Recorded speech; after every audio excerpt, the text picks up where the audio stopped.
அனைவருக்கும் Tamil homemade food சேனலுடைய அன்பு வணக்கம்.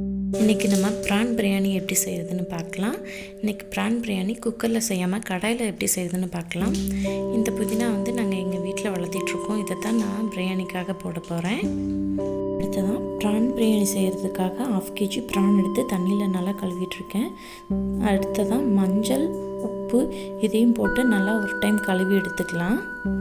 இது கழுவி எடுத்ததுக்கப்புறம் நம்ம இந்த ப்ரானை மேரினேட் பண்ண போகிறோம். அதுக்காக 1/2 ஸ்பூன் உப்பு, 1/4 ஸ்பூன் மஞ்சள், 1/2 ஸ்பூன் மிளகாத்தூள் இதெல்லாம் போட்டு நல்லா பெரட்டி எடுத்து மேரினேட் பண்ணி வைக்க போகிறோம். இதை 1/2 மணி நேரம் நல்லா ஊற வச்சிடலாம். இதை தனியாக எடுத்து வச்சிடலாம். அடுத்தது பிரியாணி செய்கிறதுக்காக மசாலா பொருள் பார்க்கலாம். சின்ன வெங்காயம் ஒரு 10லேருந்து 12 எடுத்து தட்டி வச்சுருக்கேன். அடுத்தது இஞ்சி பூண்டு விழுது ஒரு 4 ஸ்பூன் அரைச்சி எடுத்து வச்சுருக்கேன். அடுத்ததான் புதினா, மல்லித்தலை நல்லா கழுவி எடுத்து வச்சுருக்கேன். அடுத்ததான் 3 மீடியம் சைஸ் பல்லாரி எடுத்து 1 டீப் ஆயில் ஃப்ரைக்காகவும் 2 பிரியாணி மசாலாக்காகவும் எடுத்து நறுக்கி வச்சுருக்கேன். 4 பச்சை மிளகா, 2 தக்காளியும் நறுக்கி வச்சுருக்கேன். அடுத்தது 2-3 பட்டை, 3 ஏலக்காய், 4 கிராம்பு இதெல்லாம் தண்ணியில் ஊற வச்சு அரைச்சி எடுத்து வச்சுருக்கேன் பிரியாணி மசாலாக்காக. அடுத்தது ஒரு கடாயில் கொஞ்சமாக எண்ணெய் ஊற்றி நம்ம நறுக்கி வச்சுருக்கிற ஒரு வெங்காயத்தை எடுத்து டீப் ஆயில் ஃப்ரை பண்ண போகிறோம்.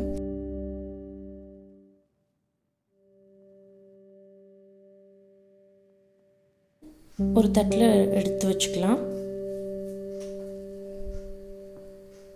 ஓகே, இது நல்லா டீப் ஃப்ரை ஆயிடுச்சு. இதை தட்டில் தனியாக எடுத்து வச்சுக்கலாம். அடுத்தது அதே கடாயில் அதே எண்ணெயில் கொஞ்சம் 1 ஸ்பூன் நெய் விட்டு நம்ம மேரினேட் பண்ணி வச்சுருக்கிற ப்ரான் எடுத்து ஃப்ரை பண்ண போகிறோம். இந்த ப்ரான் 90% குக் ஆகிற வரைக்கும் ஃப்ரை பண்ணி எடுத்து ஒரு பவுலில் தனியாக எடுத்து வச்சுக்கிறோம். இது கூடயே அந்த ஆயிலையும் கொஞ்சம் தனியாக எடுத்து வச்சுக்கலாம். இது எதுக்குன்னு நான் கடைசியில் சொல்கிறேன். அடுத்தது அதே கடாயில் கொஞ்சம் எண்ணெய் விட்டு 2 பிரிஞ்சி இலை, கொஞ்சமாக கஸ்தூரி மெத்தி,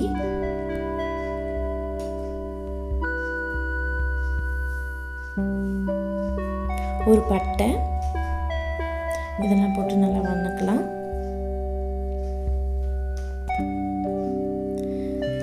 அடுத்ததான் இதில் 2 நறுக்கி வச்சுருக்கிற பல்லாரியும் போட்டு இதையும் நல்லா வதக்கலாம். இந்த பல்லாரி நல்லா வதங்கணும். பச்சை வாசனை நல்லா போகிற அளவுக்கு நல்லா வதக்கிட்டு அடுத்ததான் இதில் நம்ம தட்டி வச்சுருக்கிற வெங்காயத்தை எடுத்து போட்டுடலாம். சின்ன வெங்காயம்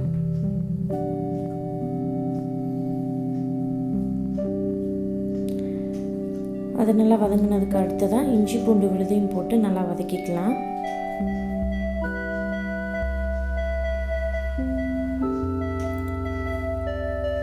அது கூட நம்ம எடுத்து வச்சுருக்கிற பச்சை மிளகாயும் போட்டு அதையும் போட்டு நல்லா வதக்கிட்டு இருக்கலாம்.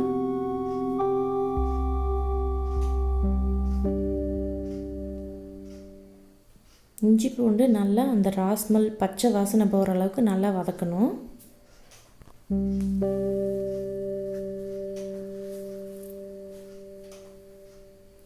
அடுத்ததான் நம்ம பட்டை, கிராம்பு, ஏலக்காய் இதெல்லாம் அரைச்சி வச்ச மசாலா எடுத்து ஊற்றி அதையும் சேர்த்து வதக்கலாம்.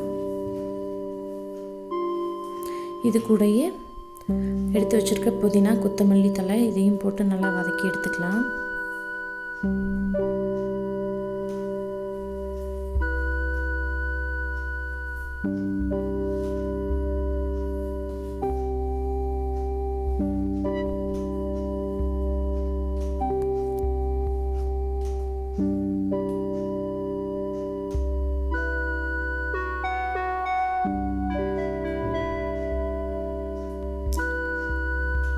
இந்த மசாலாலாம் நல்லா வதங்கினதுக்கப்புறம் கடைசியாக தக்காளியும் போட்டு இதையும் நல்லா வதக்கி எடுத்துக்கலாம்.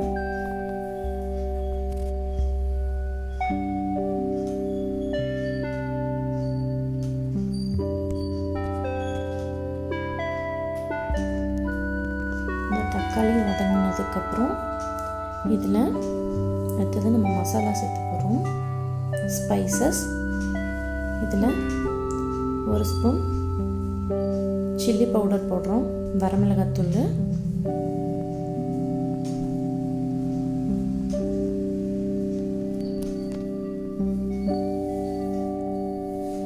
கொஞ்சமாக உப்பு, மசாலாவுக்கு தேவையான அளவு, 1/4 ஸ்பூன் மஞ்சள்,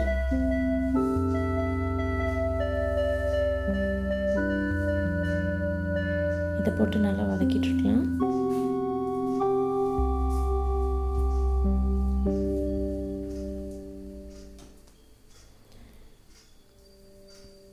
இந்த மசாலா கூட நம்ம 1 ஸ்பூன் தயிர் சேர்த்துக்க போகிறோம்.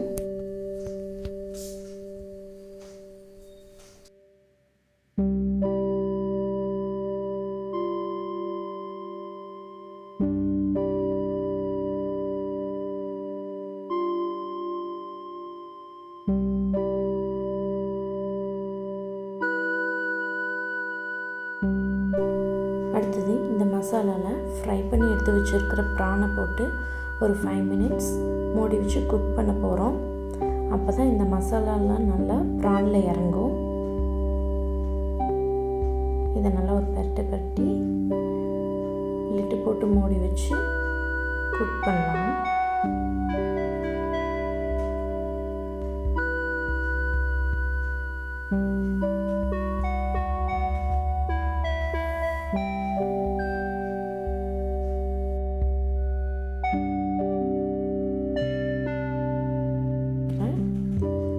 மசாலா நல்லா ரெடி ஆயிடுச்சு. சைடில் ஒரு பாத்திரத்தில் பாஸ்மதி அரிசி 2 டம்ளர் எடுத்து நான் பாயில் பண்ண போகிறேன். அந்த தண்ணியில் 2 ஏலக்காய், ஒரு பட்டை,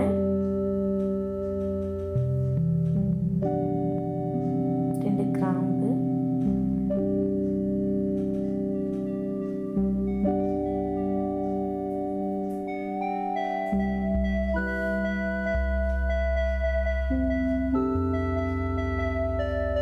ஒரு ஸ்பூன் நெய்,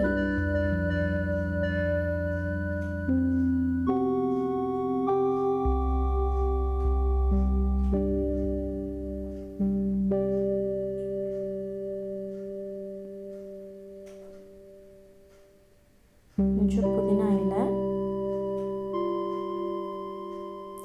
கொஞ்சமாக நறுக்கி வச்சுருக்க மல்லித்தலை, இதெல்லாம் போட்டு நல்லா கொதிக்க விடலாம்.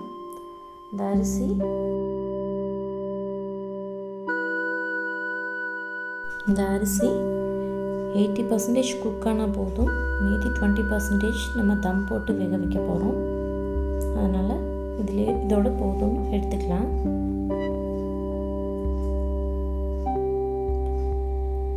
எயிட்டி 80% குக் ஆனதுக்கப்புறம் இதை ஒரு ஸ்ட்ரெயினரில் போட்டு தண்ணியை நல்லா வடிகட்டிக்கலாம். அடுத்ததாக நம்ம செஞ்சு வச்ச பிரியாணி மசாலாவில் 80% குக் பண்ண பாஸ்மதி ரைஸை போட்டு ஹைதராபாத்தி ஸ்டைலில் தம் கட்ட போகிறோம். அதுக்காக 1 லேயர் மசாலா, அதுக்கடுத்தது 1 லேயர் பாஸ்மதி ரைஸ் போடுறேன். அதுக்கு மேலே இன்னொரு லேயர் மசாலா போடலாம்.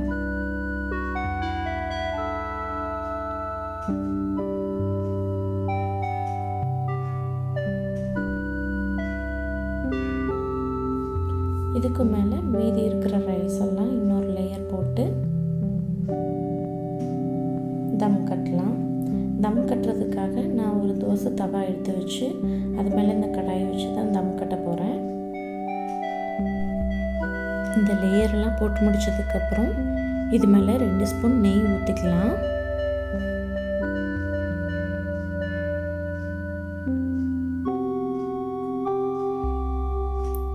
அடுத்ததான் நம்ம ப்ரான் ஃப்ரை பண்ணி எடுத்து வச்ச ஆயில் கொஞ்சம் எடுத்து வச்சோம் இல்லையா, அதை நம்ம கலருக்காக மேலே ஒரு கோட்டிங் ஊற்றலாம்.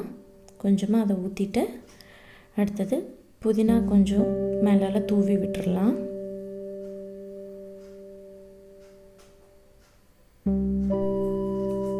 அடுத்ததான் டீப் ஆயில் ஃப்ரை பண்ணி எடுத்து வச்சுருக்கிற வெங்காயத்தை எடுத்து இந்த லேயர் மேலே ஈவனாக ஸ்ப்ரெட் பண்ணி விடுங்க.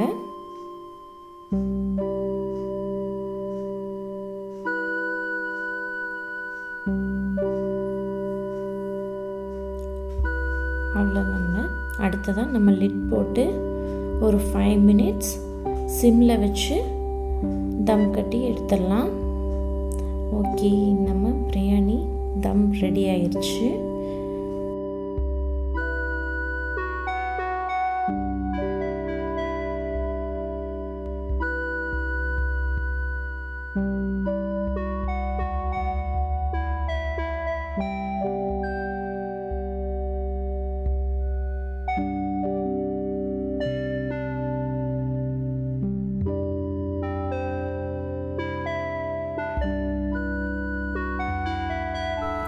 இந்த வீடியோவை நீங்கள் புதுசாக பார்க்குறீங்கன்னா நம்ம சேனலுக்கு சப்ஸ்கிரைப் பண்ணுங்கள்.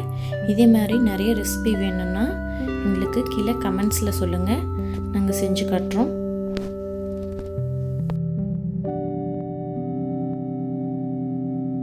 ஓகே, நம்ம சூடான ப்ரான் பிரியாணியோட சைட் டிஷ்ஷாக நான் இன்றைக்கி ஃபிஷ் ஃப்ரை மற்றும் எக்கு வச்சுருக்கேன். இந்த ஃபிஷ் ஃப்ரையோட லிங்க் வேணுன்னா கீழே டிஸ்கிரிப்ஷன் பாக்ஸில் போட்டிருக்கேன், போய் பாருங்கள். தேங்க்யூ.